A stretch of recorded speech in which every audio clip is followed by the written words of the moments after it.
Hello, and welcome to Creative Practice with Greg Zabel. Today we're answering the question, how can you navigate the cycle of fourths on the bass? If you do not already have one, there will be a square of fourths page linked in the description. And I think especially for bassists, it's important to memorize the cycle of fourths as quickly as possible. As you look at your square of fourths page, you look at the bottom of each square, and there's a single solitary note name. That's the name of the key. That's the tonic, the home note for each square. So you work clockwise around this square. You have the keys B, E, A, D. I recognize that as the four letters needed to spell the English word bead, B, E, A, D. So B, E, A, D, I can memorize that. Next I see G, C, F. If you're a math-minded person, you might think greatest common factor. If you're like me, maybe you're always hungry, you think good cookies forever. Whatever it takes for you to remember that G, C, F. G resolves to C resolves to F. Then we have the letters of the word bead, but each of them is followed by a flat. We have bead flat. B flat, E flat, A flat, D flat. Last we have G flat. My name's Greg. You could think Greg flat. I like playing guitar. You could think guitar flat. Whatever you like, whatever's going to help it stick in your mind that it's G flat. Just recognize that G flat also is called F sharp, and F sharp resolves to B. So then you ought to be able to recite B resolves to E, resolves to A, resolves to D, resolves to G, resolves to C, resolves to F, resolves to B flat, resolves to E flat, resolves to A flat, resolves to D flat, resolves to G flat, which is also F sharp, which resolves to B. If you can do that, then you're more able to recognize cycle of fourth progressions in the wild, in songs that you're studying, in songs that you like. It's a big feature in jazz music, but also orchestral progressions and even pop music. It's very important to know the cycle of fourths. So, on the bass, let's start at the beginning. B for beginning. The first note that we just talked about was the note B. Hopefully you know that the note B lives on the second fret of the A string. You can use whichever finger you like. To me, it makes sense to play it with the first finger. I'm going to tell you about 3 maneuvers you can use to navigate the cycle of fourths. The first is, well, let's know what B resolves to E. I know that because of the word bead. Okay, so the first maneuver we can use is same string plus 5. Let's do the math first. I'm on the second fret. What's 2 plus 5? 7. So on the same string plus 5, I'm going to go up to the 7th fret on the same string, and this is the note E. It's the next note in the cycle of fourths. What about if there are 2 more ways that I'm going to tell you about. Go back to B. I could go up a string, same fret. And remember that whenever I say up, I'm always talking about the pitch. So I'm going up to the higher, thinner string, closer to the floor. So up a string, same fret. Nice and easy. All right, let's go back to B one more time. What about the E that lives below B? Well, then I'm going to go down a string, minus 2. Do the math first. What's 2 minus 2? 0. That's an open E string. And of course, you ought to know that there's an open E string.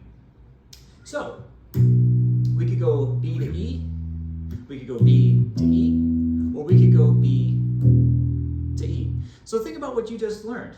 Or maybe you already knew this, but think about what you just explored. There are 3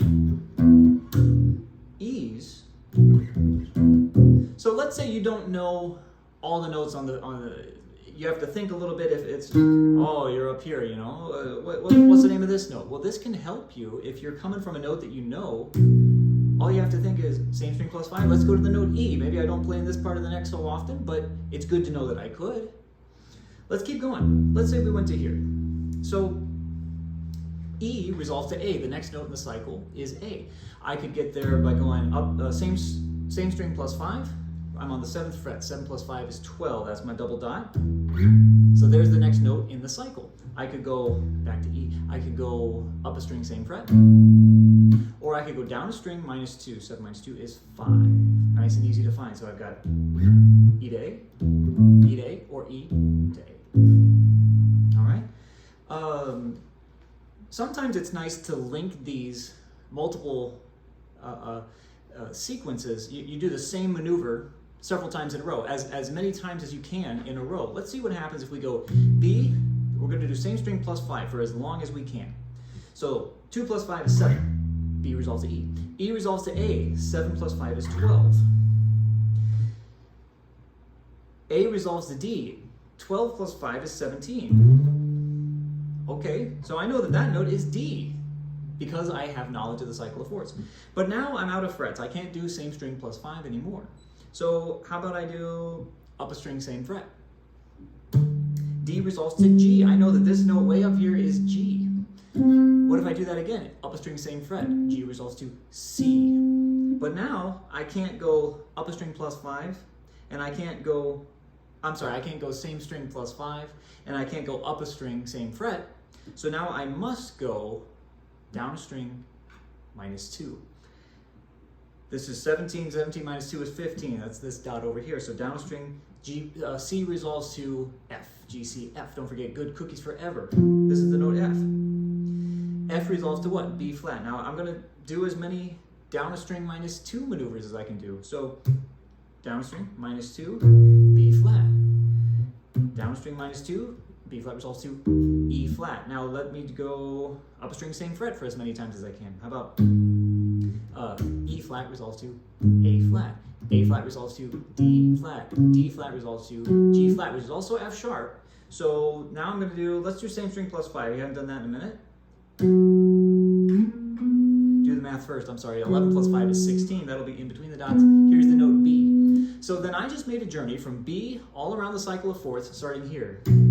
B resolves to E, resolves to A, resolves to D, resolves to G, resolves to C, resolves to F, resolves to B flat, resolves to E flat, resolves to A flat, resolves to D flat, resolves to G flat, resolves to F sharp, which resolves to B. Here it is uninterrupted.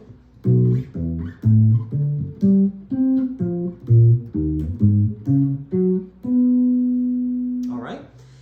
You could do that anywhere. You could start anywhere in the cycle. Let's say you're coming from the band world like I did, and you're living in the key of B flat all day long. So, okay, what about this B flat down here? All right, well, B flat resolves to E flat. I'm going to go up string, same fret. E flat resolves to A flat. Why don't I do same string plus 5? All right, 1 plus 5 is 6. There I go. Let me do down a string minus 2. Down a string minus 2. D flat. A flat resolves to D flat. Then what if I go up string, same fret? G flat is also F sharp, which resolves to B. Why don't I do up string, same fret again? And then why don't I do B resolves to E? Why don't I do same string plus 5? 4 plus 5 is 9. That's a dot up here, high E. What about down a string? Now I'm going to go down, down, down as many times as I can. So E resolves to A, down a string minus 2. Resolves to D, down a string minus 2. Resolves to G, down a string minus 2. Resolves to C. Let's do up string, same fret. Let me do down a string minus 2, so C resolves to F, and then up a string, same fret, B flat. So there was B flat to B flat. Here's the journey I just took.